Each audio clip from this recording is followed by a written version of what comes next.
Welcome back, my dear nighttime wanderer. My name is Silas, and I'm your storyteller here at Slumberlight Tales. I'm very glad that you found your way here tonight, to this quiet corner of the evening, where the world moves more slowly, and even the longest day is finally allowed to rest. Tonight, there is only a simple thing to do. Pull on something warm. Step into the hills as the fog begins to gather, and follow the path until the world softens at its edges. Our story begins just as the last light fades from the grass. You are walking along a narrow trail that winds through low, rolling hills. The ground is damp from earlier rain, and each step releases the scent of crushed thyme and wet earth. Fences divide the fields in long, patient lines, their posts dark with moisture. In the distance, sheep move as pale shapes against the dimming land. The air has shifted. It is cooler now and heavier. At first, the fog gathers only in shallow dips, thin and hesitant. It pools along stone walls and collects beneath hedgerows, rising slowly, as if testing whether the hills will permit it.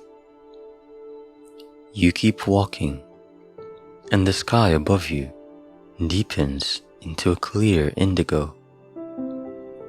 The first stars appear, faint but certain. Sound begins to change. Your footsteps feel closer to your ears. The wind, once broad across fields, narrows into softer currents that slide past your coat. Ahead, a lantern glows.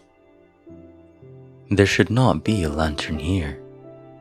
The path you know bends toward a wooden gate, and then down toward the valley road. Yet the light stands steady where only grass should be.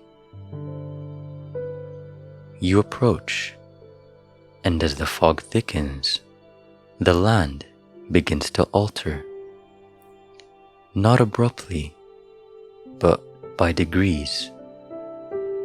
The wooden gate blurs, its edges dissolving into pale mist. The fence posts shorten, then lengthen, then seem to align in a new formation entirely. The lantern brightens.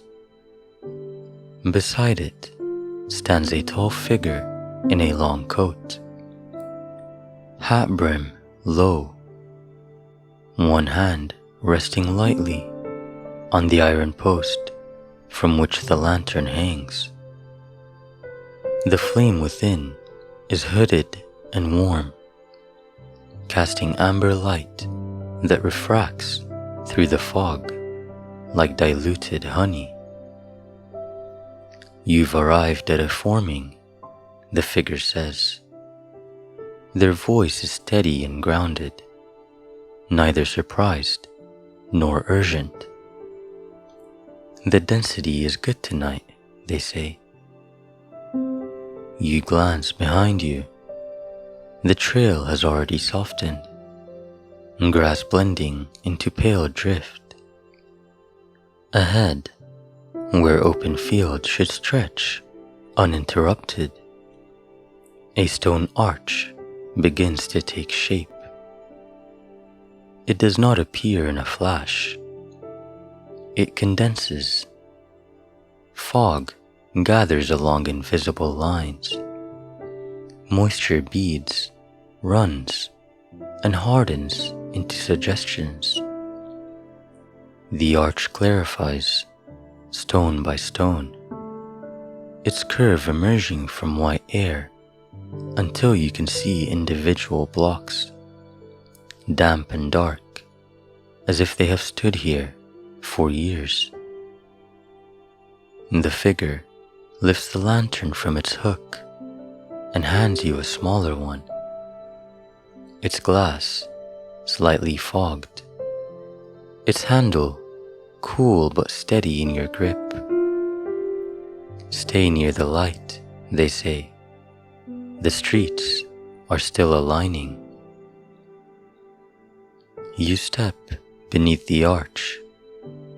Grass becomes cobblestone beneath your boots, slick with moisture, but solid. The sound of your steps changes immediately, softer, contained, echoing gently between walls that were not here a moment ago. The city is assembling around you. Buildings rise from the mist now in slow clarity. Roof lines sharpen. Windows glow faintly from within as light diffuses through the fog. Doorways deepen, revealing interiors warmed by unseen sources. The air smells of stone, damp wool, and something faintly sweet. Bread, perhaps, or tea steeped somewhere nearby. The fog keeper walks beside you without haste. This place gathers what the valleys cannot hold, they say. Sound, mostly. Words that were not finished. Noise that settled too heavily. You pass a bakery whose door stands ajar. Inside, loaves rest on wide wooden shelves. Steam curls from them, though no baker is visible. The scent of warm grain rolls into the street, rich and steady. Farther along, a narrow building reveals shelves of bound volumes. Their pages look thin and pale, almost translucent. When one shifts slightly in a draft, you see faint script pressed into its surface, like dew frozen in shape. Fog remembers, the keeper continues. We give it form long enough to soften what it carries. The keeper guides you onward, and the city continues to clarify around you. The street is narrow, bordered by walls that bead with moisture. Every stone looks rinsed clean, darkened by fog and polished by countless nights of condensation. Your lantern light draws soft halos along the slick surface. A corner turns, and the street becomes a gentle slope. Water runs along a shallow channel down the middle of the cobbles, no more than a thin ribbon collected from the fog itself. It slides quietly, carrying tiny leaves and the faintest glimmer of reflected light. You'll notice the city has its own drainage, the keeper says. Fog is generous. It offers water as well as quiet. Ahead, a low arched bridge emerges. Beneath it, the channel widens into a small pool, and your lantern's reflection breaks into softened shapes that tremble with the air. On the far side of the bridge, you enter a street market. It is not loud. There are no shouted prices, no clatter of carts. Yet stalls line the lane, their awnings pale and heavy with moisture, ropes darkened by wet. Lanterns hang at each corner, hooded so that the light stays close. A vendor offers small glass jars, each one holding condensed fog in a different density. Some clear as breath on cold glass, others milky and slow-moving, as if the mist has been persuaded to settle in layers. Labels are tied on with twine: hilltop wind, valley echo, river quiet. Nearby, bundles of dried herbs, mint, lavender, mountain sage, rest in shallow trays. A small brazier beneath a table gives off steady heat through a narrow pipe from the ground, warming hands and keeping damp from turning sharp. These aren't goods for profit, the keeper says as you pass. They're tools, little weights and balances people take home. Farther down the lane, you hear a sound that is almost musical. Not a tune exactly, more like the careful brushing of thread. A workshop sits open to the street. Inside stands loom, thin cords stretched between wooden frames. A few people sit beside them, hands moving slowly, plucking and guiding the cords in measured patterns. The result is a steady resonance that seems to gather stray noise from the air and lay it down gently. On a shelf are spools wound with pale thread that looks nearly invisible until it catches lantern light. When one spool shifts, it releases a faint whisper, a sound like a word remembered but not spoken. Weaving, the keeper says, not fabric, release. The city takes what arrives knotted. This helps it loosen. You continue on, past doorways warmed by lamp glow and windows blurred with constant condensation. The fog thickens and thins in deliberate pockets, as if arranged for comfort rather than concealment.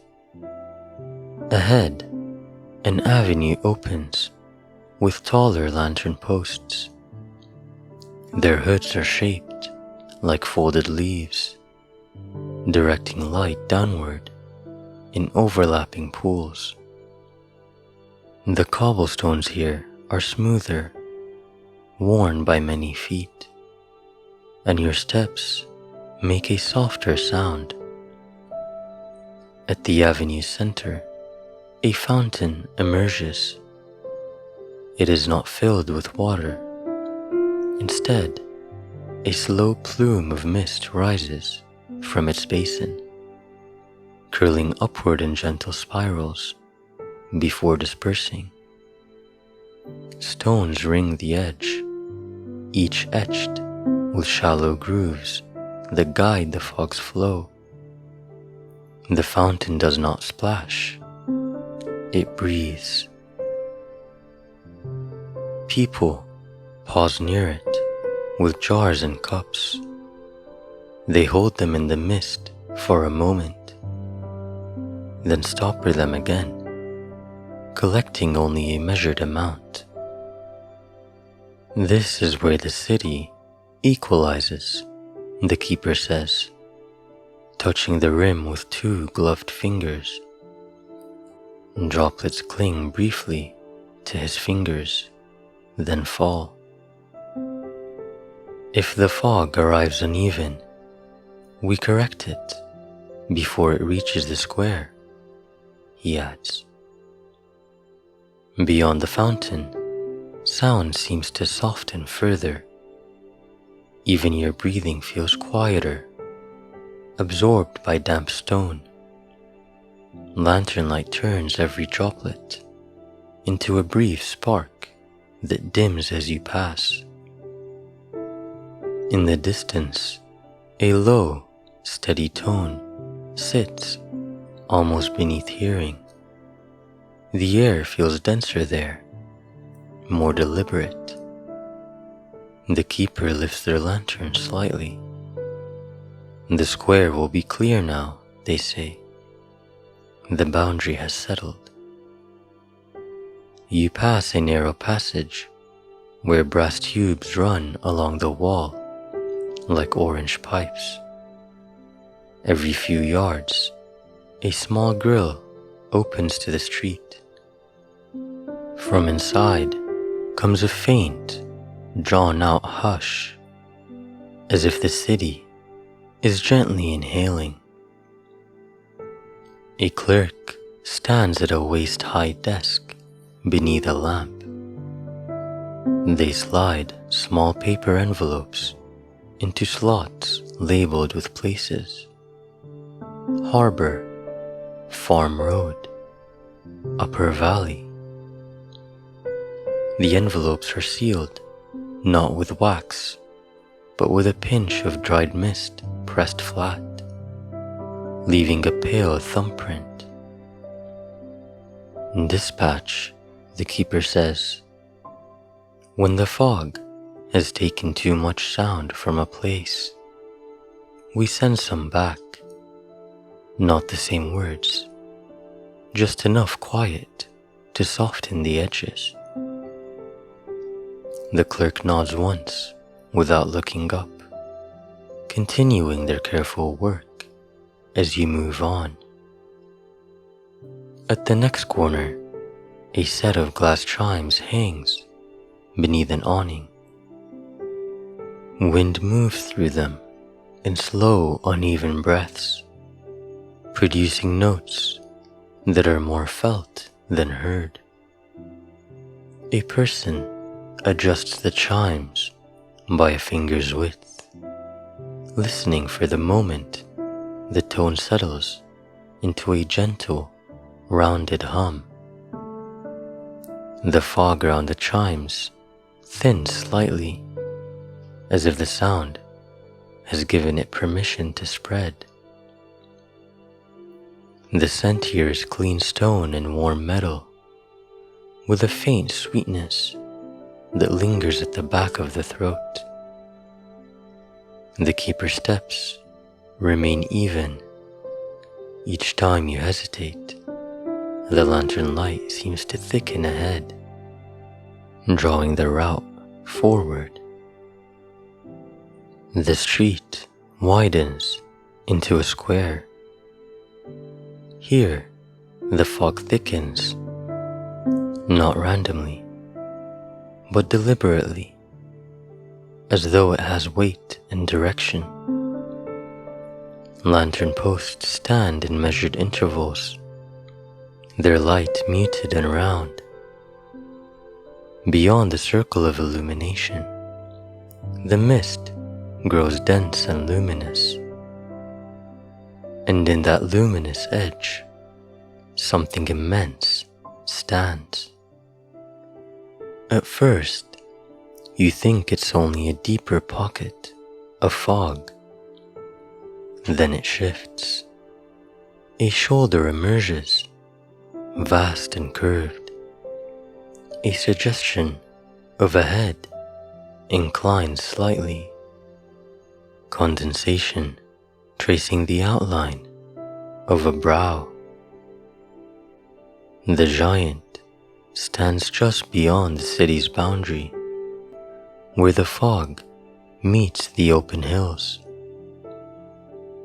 Several others are positioned at distant intervals around the square, visible only in silhouette when lantern light strikes the condensation along their forms. They are not statues. The fog gathers differently around them, pulled into faint currents that outline their size. They hold the perimeter, the keeper says. If too much gathers, they steady it. If too little forms, they allow it to thicken. One of the giants turns its head toward you. The movement is minimal, yet the air responds. The fog near you swirls gently, then settles. The keeper watches the giant for a long moment, then inclines their head. You step toward the boundary. The cobblestones grow slicker beneath your boots as you approach the fog's edge. The lantern in your hand casts shorter shadows here, light absorbed by thickened mist. The giant steps back slowly, creating a path along the perimeter. Each movement is deliberate. The ground does not quake. Instead, the fog itself parts and reshapes around him, as though accustomed to his passing. You follow. Beyond the square, buildings thin and give way to rising stone. A cliff face materializes, its surface dark and veined with mineral lines that shimmer faintly in lantern light. An opening waits there, a cave tall and arched, framed in rock that glitters softly beneath the fog's moisture. Inside, the air shifts from cool dampness to a tempered warmth. Amethyst crystals line the walls in deep violet clusters, their facets catching and refracting the lantern light into soft ribbons of lavender and blue. Droplets gather along their edges and fall at measured intervals, each drop striking stone with a quiet, bell-like note. The cavern ceiling rises high enough to swallow the echoes before they form. Fog drifts inward and clings to the crystal surfaces, thinning as it does, its opacity dissolving into clarity. The giant lowers himself carefully within the space. Up close, his presence is vast but precise. His skin is textured like weathered stone, yet warmer to the eye. Threads of mineral color run along his arms, deep blues, muted greens, subtle streaks of copper that catch the refracted light. At the center of the cavern rests a low stone table, smoothed to a matte finish by long use. Upon it sits a porcelain cup, white ordinary, small. The giant reaches behind him and lifts a kettle shaped from dark metal, large enough that it could serve 12 at once. Steam rises from its spout in steady spirals, scented with alpine herbs and something faintly sweet. He tilts the kettle with astonishing control. Liquid pours in a thin, precise stream into the small cup without a single spill. The steam curls upward, catching violet light from the crystals and glowing briefly before fading. He slides the cup toward you with one careful finger. In his hand, it had looked impossibly delicate. In yours, it is perfectly proportioned. You lift it, and the tea is warm, not hot. The scent is grounding, mint softened by stone, a hint of honey, a mineral note that feels clean and steady. When you drink, the warmth settles evenly, as though calibrated to your breath. The fog carries more than weather, the giant says. His voice is low and resonant, echoing through the cavern without sharpness. It feels less like sound and more like a vibration, aligned with the crystal walls.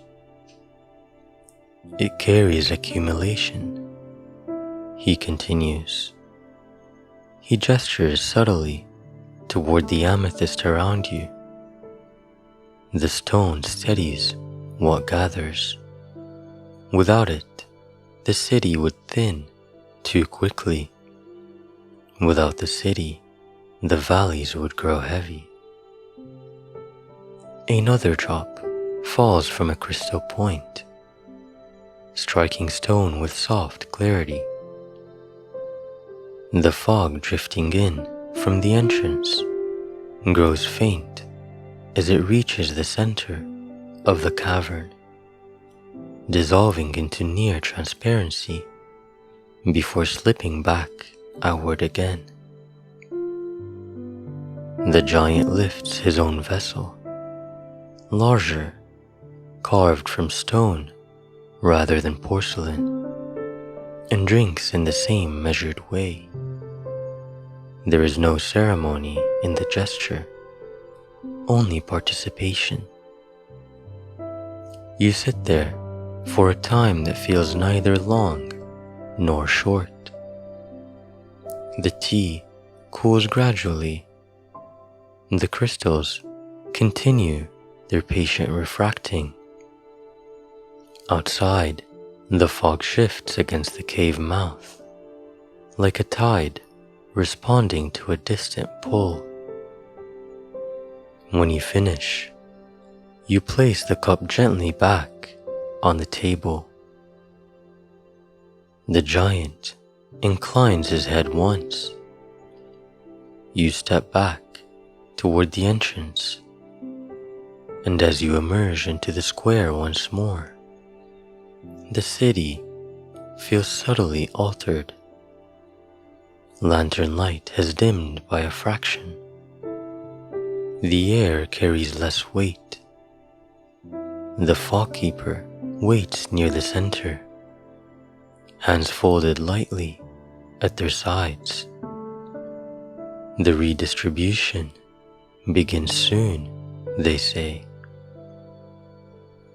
You walk with them toward a narrow tower rising from the square's far edge. The clock tower does not mark hours. Instead, a brass instrument mounted near its summit rotates slowly, measuring wind direction and density. fine needles tremble over etched markings that indicate thickness rather than time. You climb the interior stairs, their stone steps worn smooth by use that leaves no footprints.